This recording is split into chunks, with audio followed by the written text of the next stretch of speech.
subscribe, hit that like button, comment below please. Really important part of the game right here, those sort of 25-yard pitch shots. Those little fiddly shots, it's not a full swing, but it's not the shortest swing. It's somewhere in between. So we want to feel how to play that sort of shot to try and really get the right distance, because I know a lot of you out there struggle to either get the ball there or more than likely flies through the green. The majority of the reason it might fly through the green is purely down to contact.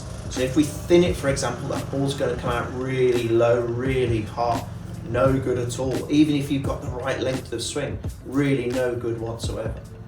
There are definitely a couple of things we can do to help maintain that quality of strike and help make that strike a lot more repeatable.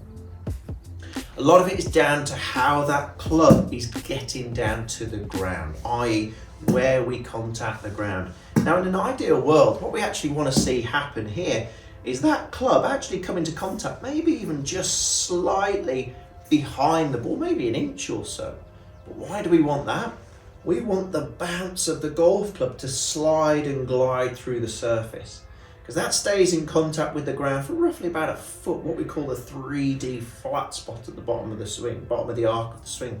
And what that does is then collects the ball and goes up in the air. Why? Because the loft's doing its work for us. All we have to do is let the bounce of the golf club do its work. So how do we do that? I know a lot of you out there, I did a lesson on this the other day to a gentleman who really struggled with this sort of shot. What he tended to do and what his bad points was, why he couldn't strike the ball as well as we could do, is because he was taking the club back really, really short and then trying to drastically accelerate as he came through. That really disables the club from getting down to that ground and not able to get that ball up in the air. He's forcing that club to accelerate through, so the club is not allowed, and gravity is not allowed to get that club down to the ground. What I want you to feel is this. I almost want you to feel like the club's going back at sort of a decent length, roughly, let's say halfway back, halfway to 3/4. And then on the way through, just feel like you're letting gravity do the work on the way down. We're letting gravity just do the work in getting that ball up in the air. And lo and behold, once that happens, we can then quietly contact the ball and collect the ball on the way through. So it's not a short back and then a sudden jerk and acceleration on the way through.